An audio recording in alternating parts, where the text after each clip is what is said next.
Adivinha o que o nosso convidado gosta de fazer nas horas vagas? Poesia! Futebol! Aqui é Corinthians!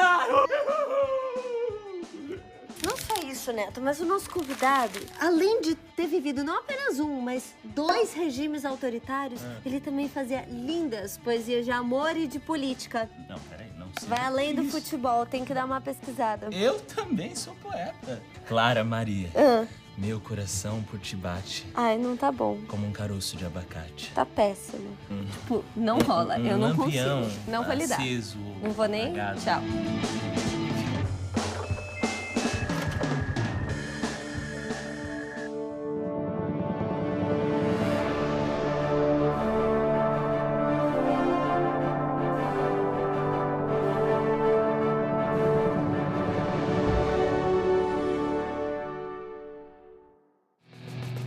Nascido em Salvador, na Bahia, em 1911, filho de um imigrante italiano e de uma descendente de escravizados, político, escritor, guerrilheiro comunista, tornou-se um dos mais procurados opositores da ditadura militar. Ele é Carlos Marighella. Nossa! É um prazer te ter aqui no programa, Marighella. Seja bem-vindo. É mesmo, um feito e tanto da nossa máquina, aliás. A gente tá ligado que na Bahia você é torcedor do Vitória, mas aqui é Vai Corinthians. Sou Corinthians, sim, né? Mas vamos falar de futebol, então? Ai, não. A gente vai direto ao ponto. Pode ser? Pode ser. Falou, fechou? Fechou, falou, fechou. Isso. Marighella, meu companheiro, é o seguinte, a gente sabe que você é uma figura polêmica, amada e odiada, assim, na mesma proporção. Um tanto mais odiado, eu diria. Então, vamos começar pelo começo. Faz o seguinte, conta a tua história aqui pros nossos story-amigos. Isso, só apertar, vai. Nasci em dezembro de 1911. Sou de família pobre, pai operário, mãe negra e filha de negros malês escravizados. Você se lembra do episódio do Malê Dandará? E já desde muito pequeno, carregava em mim essa ânsia pela mudança. Não, sim, você fez ginásio na Bahia, depois cursou engenharia civil, contrariando a expectativa da galera toda, né? Eles sempre acham que a gente nunca vai chegar lá, não é mesmo? Eu não me conformo com a ideia que o pobre trabalha uma vida inteira e nunca tem nada. Eu enfrentei as dificuldades, o abismo social desse país e, claro, muito influenciado pelas ideias anarquistas de meu pai, abandonei o curso. Eu fui preso em 1932 por ter escrito um poema de cunho político e, claro, por eu ser comunista. E lá em 1934, ajuntei as minhas tralhas e fui pro Rio, onde me ingressei de vez no PCB. Repressão para tudo quanto é lado. Para vocês terem uma ideia, vivi a prisão novamente, mas dessa vez eu ainda fui torturado fisicamente. Sofri pontapés, murros, queimaduras por todo o meu corpo com cigarros fumados pelos próprios investigadores. Um deles enfiou o alfinete de sua gravata por debaixo de minhas unhas, arrancando sangue. Nessa época, o PCB passava por uma crise forte por conta do levante comunista, que foi uma tentativa fracassada de revolução comunista. A situação do Brasil naquela época não estava nada fácil.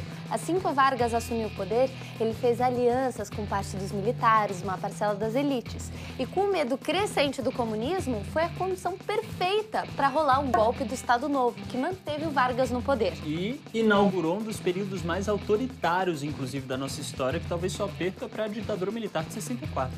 Vivíamos em estado de sítio, que logo iria ser transformado em estado de guerra. 1945, fim da Segunda Guerra Mundial, início da Guerra Fria. Conflito entre o Bloco Socialista da União Soviética e o Bloco Capitalista dos Estados Unidos. Mudanças na vida política nacional. Anistia dos presos políticos. Legalização do Partido Comunista. Início do processo democrático. Fui eleito deputado federal pela Bahia. Pronunciei uma penca de discursos. 330 emendas. E, óbvio, cassaram meu mandato. Lancei uma revista chamada Problemas. Mas não havia um nome melhor não, seu Marighella? Não. 1947. Eu e meus camaradas do PCB entramos para a clandestinidade. Isso significa que durante 6 anos eu sumi, evaporei. Poucos sabiam o que eu fazia ou onde eu estava. Eu e muitos outros companheiros. Alguns trocaram seus nomes, outros ocultaram suas vidas. Nem minha companheira de vida, Clara Scharf, que também era do partido e posteriormente fazia parte da guerrilha, sabia de todos os meus passos. A direção do PCB acreditava que a revolução do proletariado brasileiro se daria por etapas. Antes de se fazer a revolução socialista, era necessário que o país fizesse primeiro a sua Revolução Burguesa. Assim como fizeram os franceses em 1789. Ou seja, o país precisava se modernizar. Além disso, passaram a acreditar que seria possível um caminho pacífico para a Revolução. Aí pronto, os caras resolveram apoiar a candidatura do JK à presidência em 1955. E não é que ele se saiu vitorioso mesmo? Hã? Neto, deixa o convidado contar, que ele conta melhor. A gente tá aqui numa Ele conversa, tá aqui pra né? ir. Não, deixa ele. Não, assim, você escuta, você Por favor, fala, né? Marighella. Gente. Não, já eu estava bem descrente desse caminho pacífico para a Revolução. E, anos depois, chegaria o golpe. E aí que eu vi que a coisa já não tinha mais jeito. Ô, Marighella, vamos fazer o seguinte. Antes de você passar a bola para sua ação na ditadura militar, vamos entender melhor como é que foi a estrutura do golpe. Porque sim, galera, foi golpe.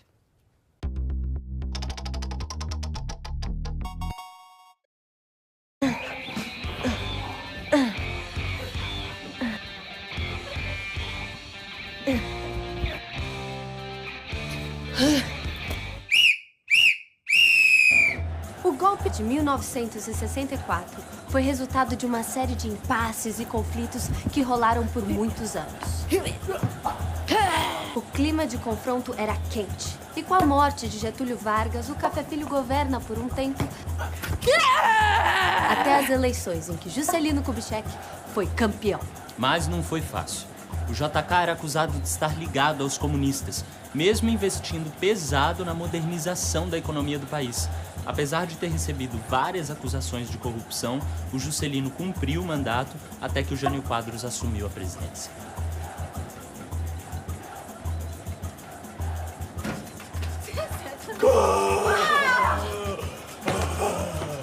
O Jânio foi eleito com o apoio da UDN, aquele mesmo grupo que fazia oposição a Vargas e que estava há um tempão tentando emplacar com o presidente a qualquer custo. Mas, até então, sem muito resultado, né? Mas, depois de 7 meses no poder, o Jânio surpreendeu todo mundo com a sua renúncia ao cargo. Por pressão de forças externas, como ele mesmo alegou, e sem conseguir controlar a inflação, o Jânio foi perdendo o apoio dos aliados. Muito por conta da sua política externa independente, que queria manter relações comerciais, não só com os países capitalistas, mas também com os socialistas. Em tempos de Guerra Fria, essa ideia era bem difícil de ser executada. Crise total. A renúncia fez com que os militares pressionassem o Congresso Nacional a não dar posse ao vice do Jânio, o João Goulart, que tinha fama de esquerdista demais e que, por ironia do destino, estava na China comunista. Já com o Jango no poder, a solução veio: a adoção de um regime parlamentarista. Tudo isso foi aceito pelos militares porque a medida diminuía os poderes presidenciais. A UDN, aliada aos militares, vinham aprofundando o discurso anticomunista e, com isso, acelerando os planos do golpe. Mas o Jango apostou também nas reformas de base, que propunham transformações urbanas, bancárias e eleitorais. Essa reforma eleitoral colocaria o PCB de volta ao jogo político e permitiria que analfabetos votassem, o que correspondia a 60% da população brasileira. Essas medidas poderiam provocar grandes mudanças no equilíbrio dos partidos políticos dominantes daquele contexto. E então, em abril de 1964, com o apoio de parte das elites, de parcelas conservadoras da sociedade e dos Estados Unidos, setores das Forças Armadas Brasileiras deram um golpe que tirou de forma autoritária o João Goulart da presidência. E aí? Eu defendia que a ditadura iria afundar o país economicamente numa situação de crise revolucionária. O povo tinha que agir. Ô Marighella, e você achava que a luta armada era mesmo necessária? Olha, o camarada Neto, veja só. Nós acreditávamos que a revolução pacífica seria impossível, já que não haveria consensos por parte da classe dominante. Eles não tinham o menor interesse em nossa revolução. A guerrilha e a luta era por resistência das massas. Então, para nós, era necessário derrubar a ditadura a toda força. Mas a ideia da luta armada não era um consenso entre todos nós, os comunistas. Eu tô ligado, inclusive, que nessa época você levou um enquadro dentro de uma sala de cinema. Pois é. Eu me escondi no cinema, o DOPS apareceu por lá. Ligaram as luzes e eu gritei: abaixo ditadura militar fascista! E aí? E aí, me deram um tiro a queima-roupa. Mas eu continuei resistindo. Uau. A máquina do tempo adverte. Estourimigus, cuidado. Violência gera violência, que gera violência, que gera violência. A Clara às vezes se empolga. Risos. Eu não aguentava mais esperar que o partido resolvesse alguma coisa através de reuniões, onde só se falava. E agir que é bom nadinha. Então, renunciei ao cargo dentro do partido e fui à luta.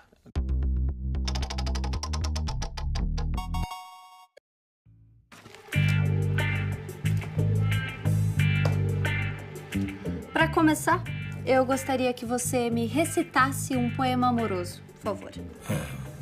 Agora? Podemos prosseguir. Bom, então quer dizer que depois que você se desligou do partido, você foi buscar referências em Cuba. Escute, Clara. É melhor não esquecer que, além de toda a problemática, estávamos sob a sombra de uma guerra fria. Muitas ditaduras estavam acontecendo no mundo. E a minha relação com Cuba tem a ver com a sua revolução. Quando os Estados Unidos começaram a investir em intervenções na América Latina, tentando derrubar governos, apoiando violentas ditaduras para barrar o avanço do comunismo e a influência da União Soviética. Então, o que você está querendo dizer é que, com isso, foi que surgiram movimentos armados pela América Latina. Sim. Em um mundo marcado por extremos, situações extremas acontecem. As pessoas agem de forma extrema. E por aqui, os guerrilheiros eram em sua grande maioria muito jovens, tentando derrubar ditaduras, vivendo sonhos de liberdade e de uma sociedade mais justa e de revolução, muito inspirados na Revolução Cubana. Eu e meus camaradas estávamos ligados no que estava acontecendo no mundo. Eu não fui para Cuba sozinho. E então, retornei e viajei pelo Brasil, disposto a encontrar camaradas comunistas que topassem agir para mudar o rumo do nosso país.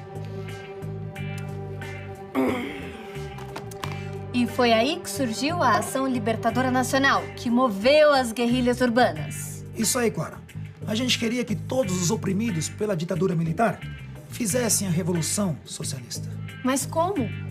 Criando operações táticas que desmoralizassem as autoridades, cercando as forças repressivas e impedindo a sua comunicação com o Estado. E as ações de guerrilha armada aumentaram depois do AI-5. Esse foi o ato institucional mais pesado, triste e violento para o nosso país. O que endureceu mais ainda as forças ditatoriais. Os raros espaços arejados na mídia foram ficando cada vez mais asfixiados. Nós precisávamos reagir, responder à altura. Ai, Marighella, que prazer foi ter você no nosso programa. Foi realmente muito interessante. Foi mesmo. Até pra gente entender melhor um pouco mais sobre esse período difícil e violento do Brasil, né? Eu que agradeço. E deixa eu voltar que ainda tenho muito que lutar por lá. Ah, Clara, acho que você vai gostar de um dos meus poemas. Toma, é pra você.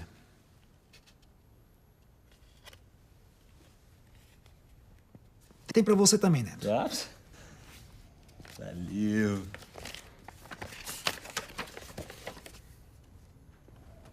Eu acho que tá trocado, Neto. Não, como assim? Esse daqui é pra mim. Não, o que tá trocando? O de amor é pra mim, não é pra você, não.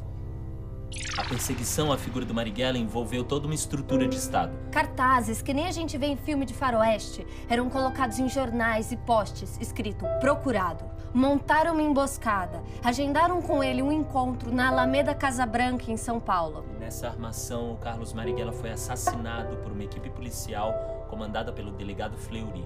Além de Marighella, foram mortos uma investigadora da polícia e um desconhecido que passava pelo local. O Marighella não deu nenhum disparo. Galera, antes do programa acabar, a gente queria dizer que numa ditadura, quem tá no poder faz o que bem entende. Desrespeitando a liberdade de expressão, direitos humanos e civis de qualquer um que discorde. Sabe quando a gente ouve um papo tipo, só uma ditadura poderia resolver a situação do país? Esse tipo de conversa, de ideia, acaba distanciando a gente cada vez mais de uma noção de democracia e de igualdade de direitos. Por isso, história amigas e amigos, que o diálogo com o governo é também a abertura para a tolerância e para evitar situações extremas desse tipo. E principalmente para que o horror que se abriu em 64 nunca mais se repita. Ditadura nunca mais. Democracia para todos. Tchau!